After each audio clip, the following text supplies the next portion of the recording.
is Judge Brian Lambert. To my left is Judge Joe Boatwright. We have 3 cases on the docket this morning, and they're all civil cases. We have 1 cross appeal. So typically for the appellant, we reserve 5 minutes for rebuttal. For the cross appeal, let us know what you want for that as well, if you want any rebuttal time. And we've got, yes, we do have our lights set up, right? Yes, Your Honor. Okay. So it's not very difficult. Green means you're good, you're still got plenty of time. Yellow, if you're the appellant or cross appellant, you're into your rebuttal time. And when it hits red, it's time to stop. So your 20 minutes on the clock is your full time. You don't get any extra time. So our first case this morning is case 23-3183, Michael Gabor versus Remington Lodging and Hospitality. So if y'all come forward. And pleased to have everybody here. If anybody has something that might make noise like a cell phone, it's guaranteed to go off right in the middle of somebody's really gripping argument. So please put it on silent or vibrate or whatever it is that you have so it won't ring too loudly.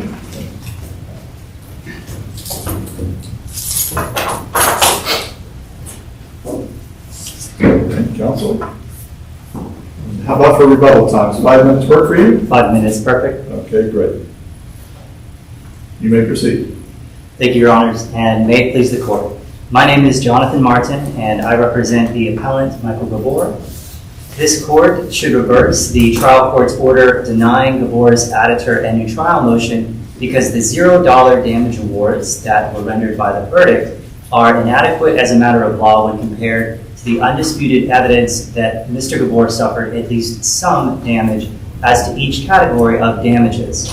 And as to the cross appeal, this Court should affirm the trial court's order denying the Remington directed verdict motion because competent substantial evidence supports the jury's finding that Remington's management of the hotel that night foreseeably and unreasonably created a risk of harm to Gabor that resulted in his damages. Starting first, I'd like to begin with the cross appeal issue.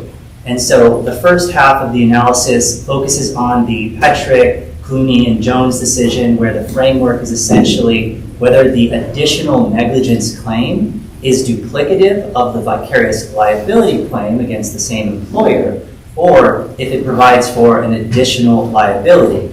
And so, although this case is not perfectly in line with any of those decisions, the key is the framework, which is whether it is duplicative or not. And here, for the following reasons, it is clearly not duplicative, which happens to be the same reasons as in the Petrick decision, which is that here the negligent supervision claim is specifically focused on not Henderson, but specifically the negligence of the managers. So putting this manager who is inexperienced, such as Harris, in charge, her poor decisions, such as telling Gabor that he had to remain in the hotel and ordering... Counsel, wasn't that an agreement that the husband, wife, police, and the management came to?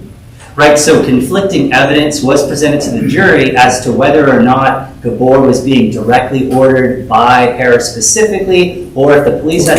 Counsel, y'all have alleged that it was negligent conduct for the manager of the hotel to suggest that he stay there or to even permit him to stay there. Isn't that one of your claims?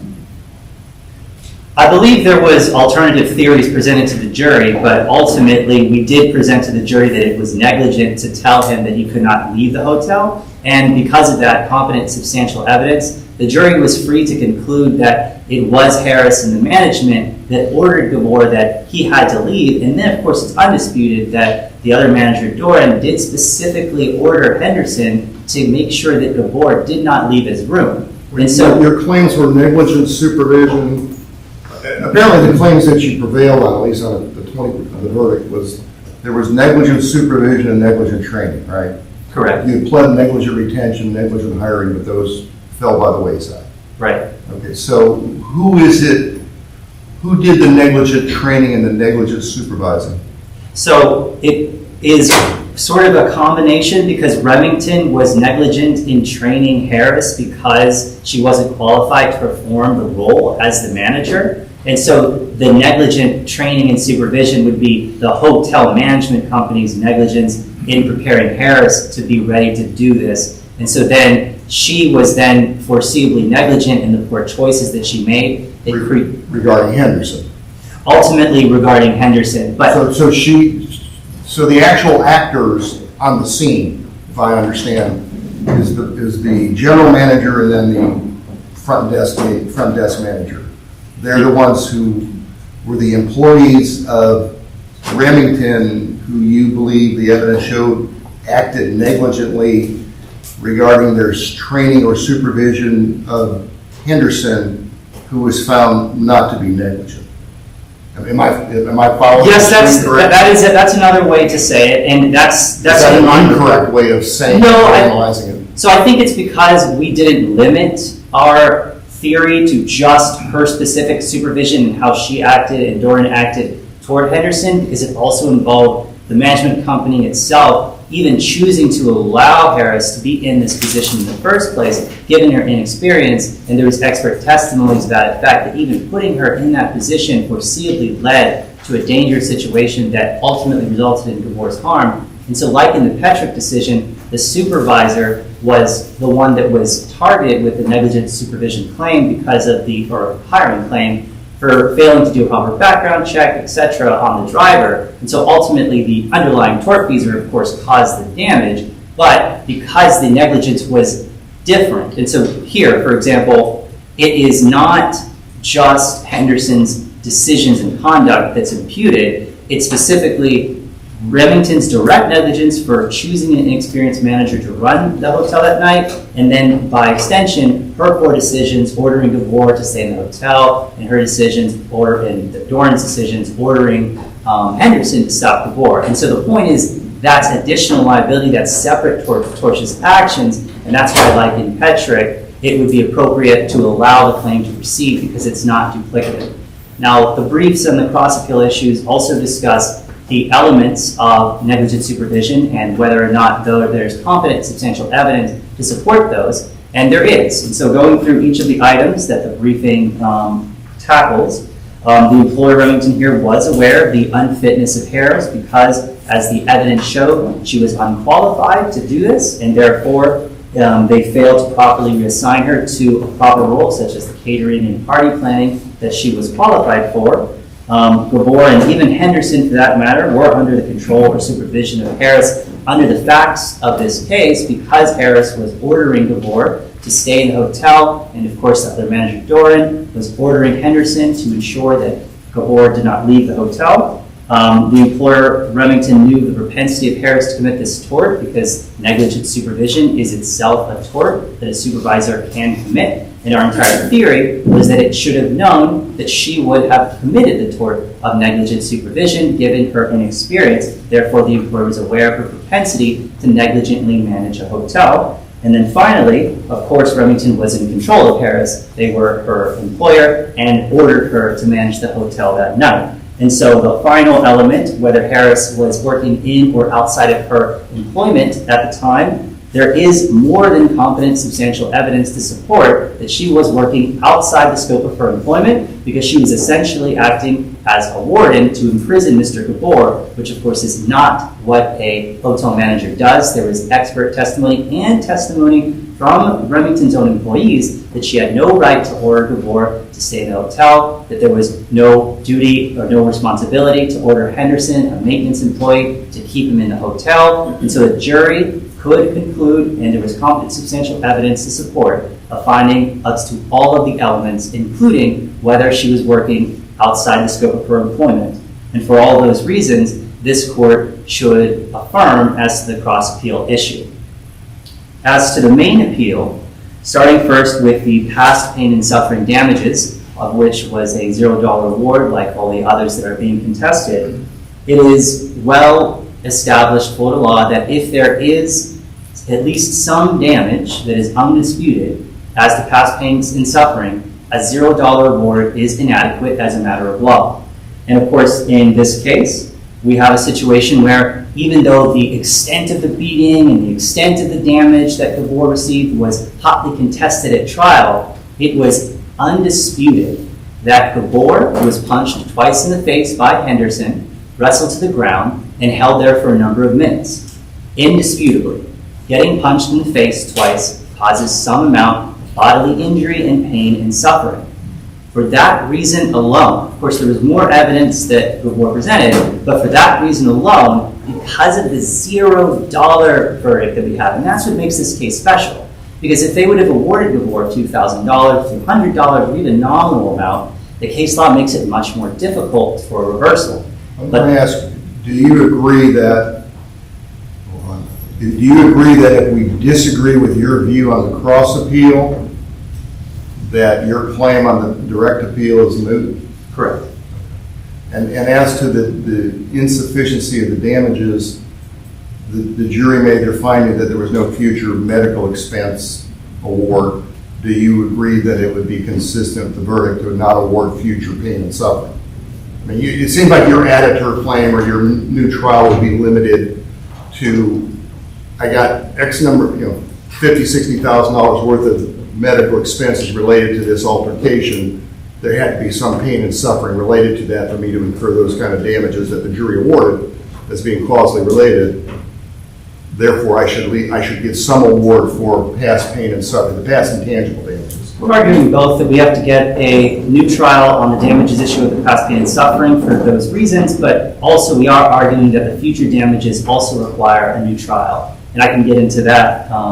So with the past lost wages, future medical expenses, and future pain and suffering, the key is what this court can glean from the past medical award of medical damages. Can we glean from the verdict that whatever injuries that your client suffered as a result of this altercation with Mr. Henderson, that the jury, by its verdict, decided that he wasn't suffering anymore, he doesn't need any future medical care, and therefore he doesn't have any future pain and suffering related to this incident? Isn't that a fair take from the verdict? It might not be the take you like, but isn't that a take that you come from the verdict? The answer is actually absolutely yes, and that itself That's the shows... first time I said that to me, right? No, that absolutely shows error for the following reasons. So, what can be gleaned from the past pain award is that they necessarily concluded that he did suffer a traumatic brain injury from the hotel incident,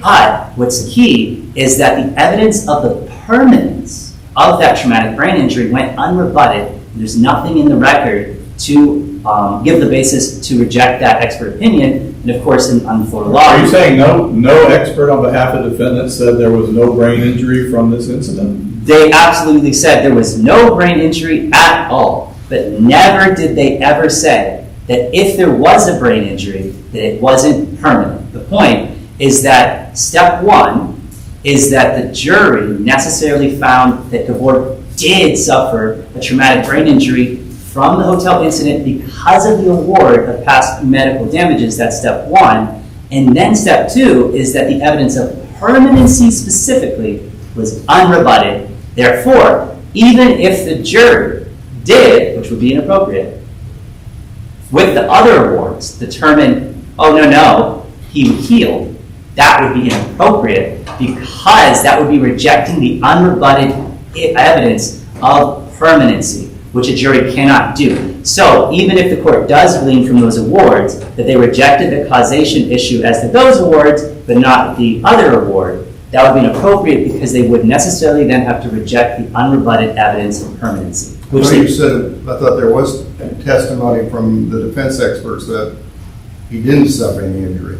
I mean, why can't the jury say, okay, the guy was Mr. Gabor was in an altercation, he went and got medical care and treatment, that's a reasonable thing to do after the incident or any accident, anything that happens.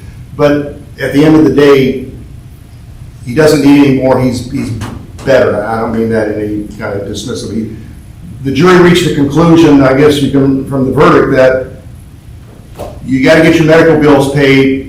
I get what your past pain and suffering, I get that argument, but going forward from that point, they accepted the defense's expert testimony, and why can't they do that? The key is because the past medical expenses are specifically for treatment of a traumatic brain injury, not just I was hurt and I have a headache or I have bruises. And so because of that, the only way to possibly award him those damages is to find that he had a traumatic brain injury. But once you do that, because It's it's to find permanent, that he was being treated for whatever he was injured about.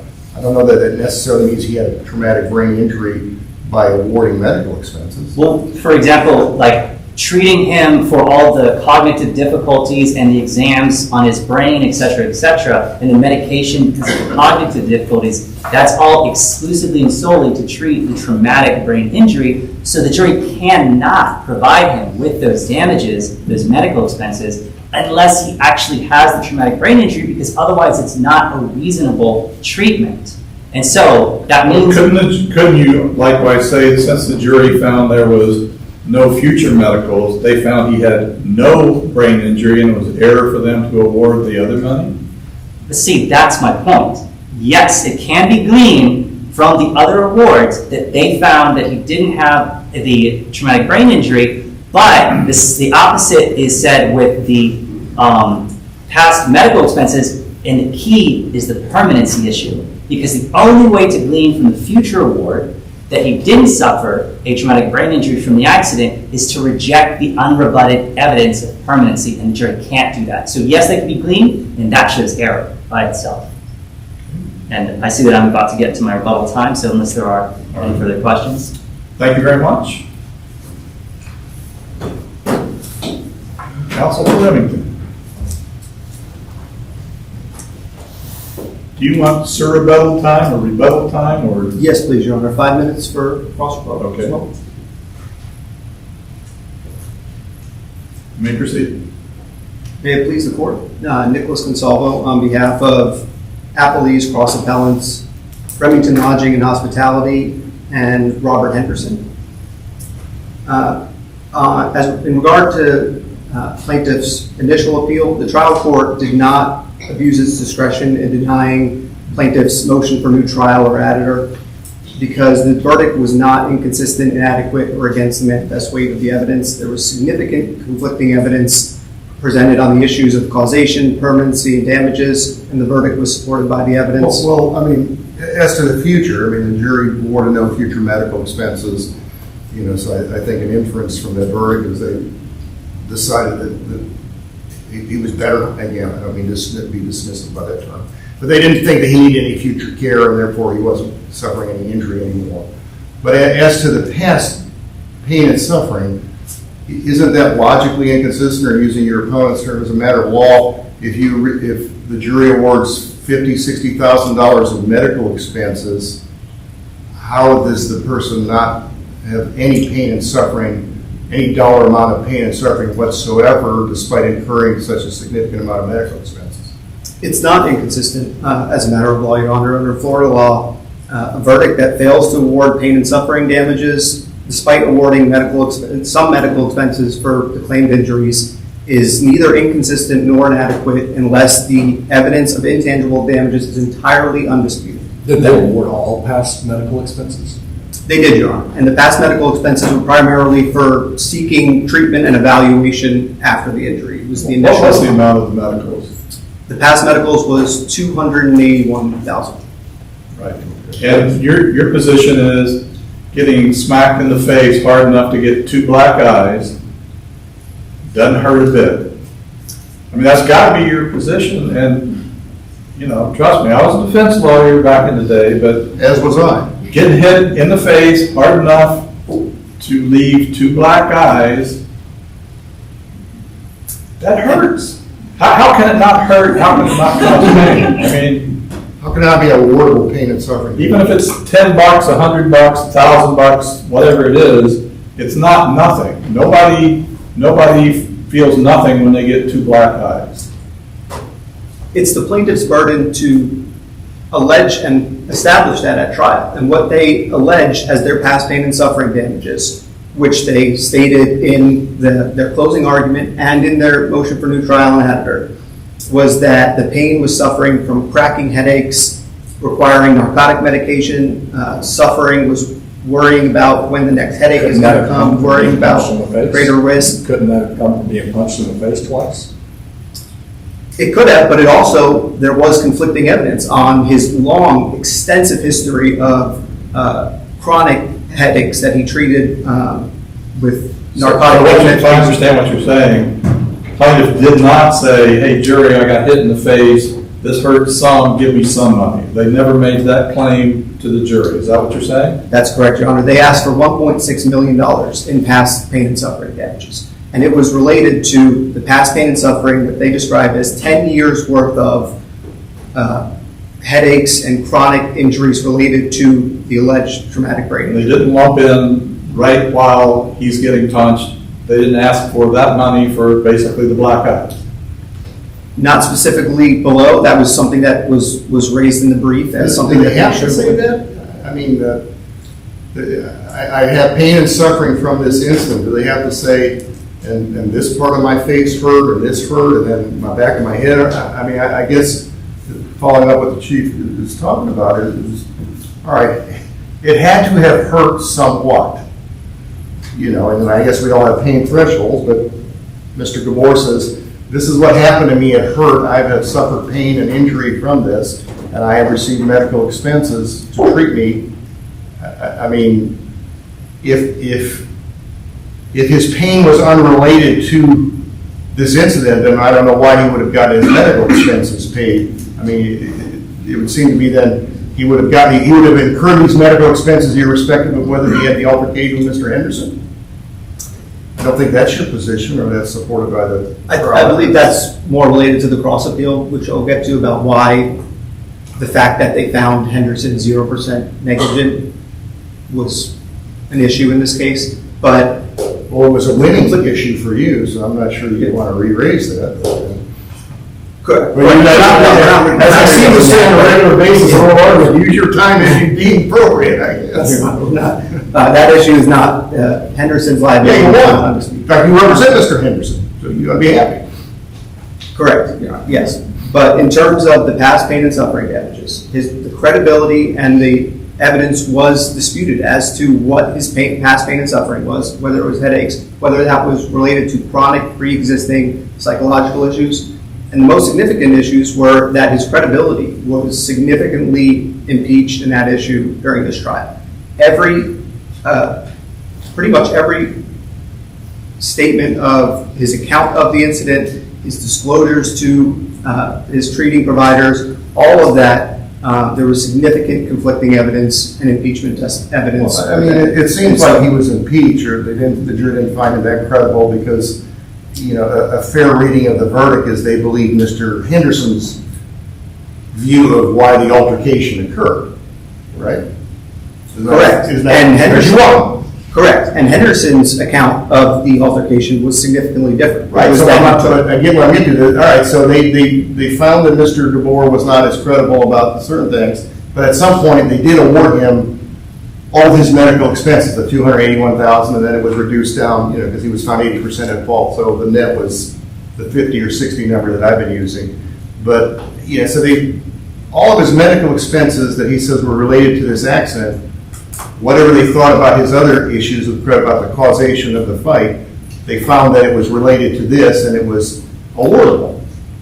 Correct. And you're not, are you suggesting, I don't remember, are you briefing that we should set aside that award? No, Your Honor. Okay. And the past medical expenses is based on medical records and billing that was presented and was not. Because Mr. Gabor went there and said, this is what happened to me and I would like to be treated, and he was treated, and it got up to $281,000 and the jury gave him every penny of that. Correct, Your Honor. But unlike past medical expenses where the amount can be fixed and shown in records, the only way to establish future or past pain and suffering is based on the plaintiff's subjective complaints of pain and suffering. And that necessarily invokes whether the jury weighed and found his testimony credible. So when he said, I'm hurt because I got beat up and went to the doctors and I have $281,000 worth of bills, the jury could say, no, you actually have no pain from that, and even though you incurred the $281,000 of bills? They can. If there's conflicting evidence on... But is there conflicting evidence that he had no pain? There's evidence that the jury found his testimony not credible. They did not believe anything that he testified to as to his subjective complaints to treating providers, as to his subjective complaints of the pain he suffered from the accident, how the accident occurred, the extent to which he was punched. That was a significant issue where he said that Henderson was the one who initiated the fight and started and punched him multiple times, and it was the worst pain ever. Henderson's account was significantly different, that he got attacked first. Well, but that's liability. I mean, he was still, whoever was fault, the jury found in your favor on the negligence claim against Mr. Henderson individually, but Correct. the man still had some pain. I guess I'm having a disconnect here saying, I got beat up, I went to the doctor, I get awarded all my medical bills, but the jury could say that essentially I have no pain whatsoever. I reject your claim that I suffered any pain when this, I mean, wasn't Mr. Henderson a full contact karate boxer or something like that? Or something? I don't remember exactly what it was. He wasn't just Meter Edwards wandering around. He was a guy who actually, a guy who knew how to, he was a fighter. I mean, as part of a hobby or profession or whatever. I mean, so you would think that that would be a guy who knew how to inflict pain if he had to get engaged in an altercation. And those were all issues for the jury to weigh and consider, and that's why the standard review on this is. I get all that, but I mean, if somebody loses their hand and you come in and say, well, he has no permanent injury because, you still got your other hand, the fact that he may not be a credible person, he still has something happen to him. You can't say, well, you can't get any award for losing your hand because nobody believes you otherwise. Sure. If we don't go your way on the cross appeal, could we remand simply for the trial court to reconsider the motion for additor rather than holding a new trial on damages? Possibly, Your Honor. The other issue with that is they did not specify what amount of past pain and suffering they believed was appropriate in the motion for additor. It simply said based on the reasonable evidence presented. So the trial court's already determined that it agreed with the jury that it wasn't going to disturb the jury's verdict, that there was no awardable damages, nominal or otherwise. So let me ask that. So if it goes to follow what the chief said, so if we remand for an editor and the trial judge have heard the case and, well, I think the reasonable amount of pain for the past pain and suffering is 10 grand, is that an appealable thing anymore, or is that's a discretionary? I mean, I guess everything's, we get appeals from prisoners all the time. I guess everything's appealable. Now, we may not have jurisdiction to hear it. That's a different discussion we have amongst panel members sometimes. But I'm assuming plaintiff accepts the 10 grand or whatever hypothetical number it is. I would have to look into that more. I'm not sure if that necessarily would be an appealable issue.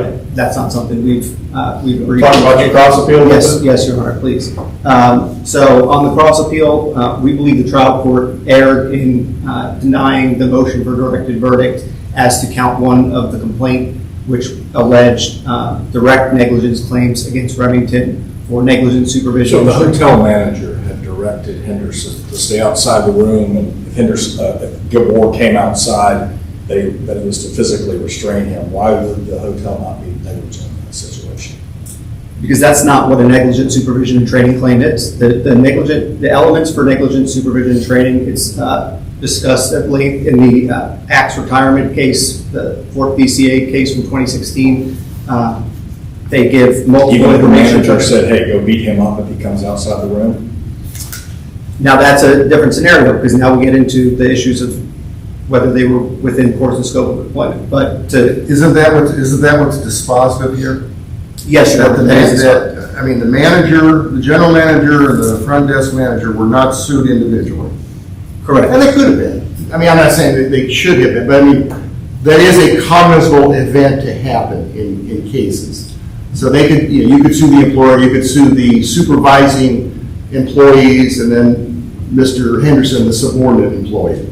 Correct, Your Honor. But they didn't do that, so They didn't do that. They didn't sue the 2 managers. And so, And it has to be outside, so for Remington to be liable for negligent supervision, negligent training, isn't it the actions of the 2 supervising managers have to be done outside the course and scope of their employment? that's absolutely. Otherwise, it's a respondeat superior claim where the negligence of the actual employer is irrelevant. They're responsible for the negligence of their employees acting within the scope of their employment. That's absolutely correct.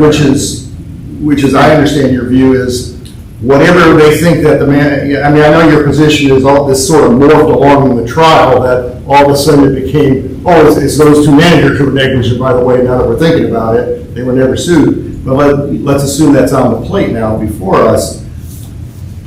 Anything they did was within the course and scope of their employment. There's no evidence they were outside the course and scope of their employment with Remington. That's correct, Your Honor. I mean, it's one thing to say, following what Judge Bogart was saying, it's one thing to say, okay, Mr. Henderson, if Mr. Gabor takes a step out of his room, I want you to pummel him within an inch of his life. That would probably be outside the course and scope of the manager's employment. Correct, Your I Honor. would say. And so, for the argument. That's not what the evidence was. Correct, Your Honor. And the argument that counsel made saying that Harris, working outside the course and scope, was acting as a warden. Was that right? That's the first time I've heard that argument. Today? Yes. And the other issue with that is, so the underlying action, and the Acts talks about this too, the underlying action of the managers has to be a tort. Negligent has to be an independent tort by itself, not negligent supervision and training. That's discussed in the third DCA's case in Cardozo, saying negligent training is not, as a matter of law, a distinct theory of liability for damages which can form the basis of a separate award. It has to be an independent tort committed. So if they were alleging that, for example, that Henderson had been outside the course and scope of his employment, then the tort of battery is the underlying tort. The tort of negligent supervision itself cannot be the underlying tort. All they were alleged to do was negligently supervise Henderson, but Henderson's actions were the only underlying tort that was alleged in this case. And going back to the course and scope of employment, Your Honor is correct. It was never raised that the two managers were acting outside. More than that, Well, it was raised to avoid the direct verdict. It was raised. Correct. It wasn't the theme when the case started, the trial started. Correct, Your Honor. And I think the most significant point to that is they allege that Henderson, in the complaint, because he was the only named employee in the complaint, that Henderson was acting within the course and scope of his employment. They stipulated so, and we admitted to that. So if you're alleging that the employee who allegedly battered your client during at this incident was acting within the course and scope, surely the managers another step removed, alleged to be supervising him. Your opponent's not disputing that Remington is not liable for the negligent supervision or negligent training of Henderson.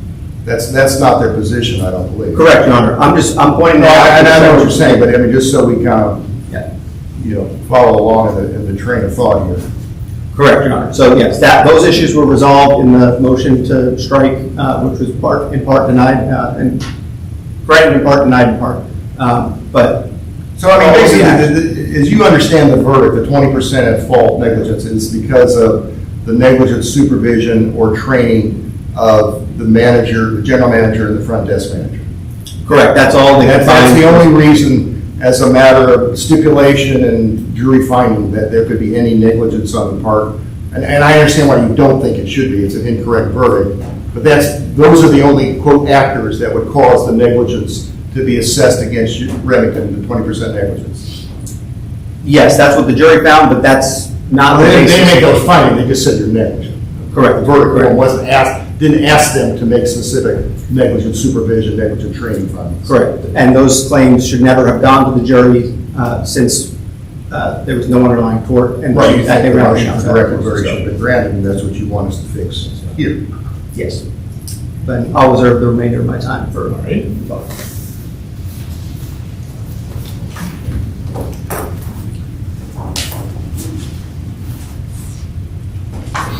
Your Honors. First, I'd like to start with the cross appeal, since that we were just talking about, and I wanted to address specifically the fact that there is not a case that specifically says that the tort of negligent supervision cannot itself be the tort itself that is going to cause the employer to be liable. Instead, that case was talking about you have to have an independent tort in the specific situation where the negligent supervision is of that same employee. Well, doesn't the fourth DCA say negligent supervision is simply not the appropriate claim to bring against an employer whose employees are acting within the scope of their duties? Correct. In general, if you're working in the scope of your duties, in general, correct. You cannot get negligent supervision. So then translating that to, for them, Remington to be liable regarding the general manager and the front desk manager, if I'm following you, what you're agreeing to, then they had to have acted outside the course and scope of their duties that night when they asked Mr. Henderson to keep an eye on Mr. Gabor, for lack of a better term. For that claim to proceed, yes. And our position is not that this court is reviewing the record to say, under a de novo review, does this court believe, as the seventh juror, whether she was inside or outside the... But isn't it de novo review? No. A motion, the denial of a motion for directed verdict isn't a de novo review? That's a de novo review. However, whether the verdict is supported by sufficient evidence to meet all its elements is competent substantial I evidence. agree, but I mean, their appeal is the trial court erred as a matter of law in denying the motion for their motion for directed verdict and their post-verdict motion for directed verdict. Right, and so So we look at that ruling by the trial judge, de novo. de novo. And then that trial judge determined that based on the evidence before the jury, there's competent substantial evidence to find that she was working outside of the course and scope of her employment, which is ultimately... Are we just talking about the front desk manager now? So it would be both of them, because in this situation, the ordering of Gabor that you must stay in your room and you can't leave, and then also ordering Henderson, go make sure you can't leave the hotel room, so Harris and Doran, both of them performed conduct that is essentially making him a prisoner in the hotel. And in general, even if you don't use the flowery language of being a warden, the point is a hotel manager's duties does not involve forcing the guest to Is there a remain. claim for false arrest that was dropped? Yes. Imprisonment. False Yeah. imprisonment, sorry. False imprisonment, correct. However, that doesn't change the fact that under the facts of this case, competent substantial evidence exists to show that forcing someone to stay in a hotel room and ordering your maintenance employee to ensure that that guest stays there is not even close to being within the scope of a manager's employment. And the only other additional thing I had on that one, is that, and this is a strange nuance, but as the Jones case discussed, you can bring a negligent supervision claim against the supervisor specifically, even if she is working within the course and scope of her employment. Right. And then you can tag from vicarious liability the employer through that way. And that sort of highlights why it's not duplicative when you just bring the claim against the employer when the employee is working outside. Well, I mean, the Jones case, as you say, is a claim of negligent training, supervision against the supervisor individually, as opposed to the corporate employer, does not depend upon whether the subordinate's employee's actions were outside the scope of employment.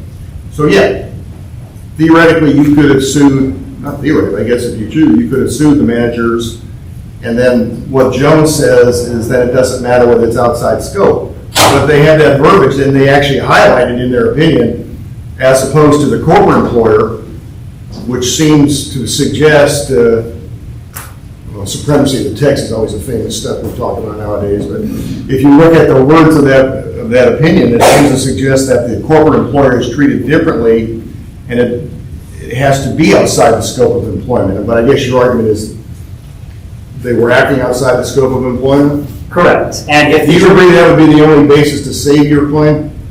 Save your verdict on the negligence? So the answer is yes, however, I will give you a quick alternative theory. So technically, the verdict form was just the general negligence verdict form, and during the directed verdict argument, counsel for the board did argue that they could be held liable even if they were under general principles of premises liability. And so because of the general nature of the verdict form and the general instructions to the jury, technically speaking, them deciding to put a manager that was inexperienced in charge was simply unreasonable and led to the harm. That's just basic negligence. And their decision-making with the management created a dangerous situation that day, which is premises liability, neither of which have any issues with the elements of those. So that would be the Nor pled. We did plead the premises liability, and we did plead general negligence. So So there's no pleading issue. All right, thank you. Thank you, Your Honor.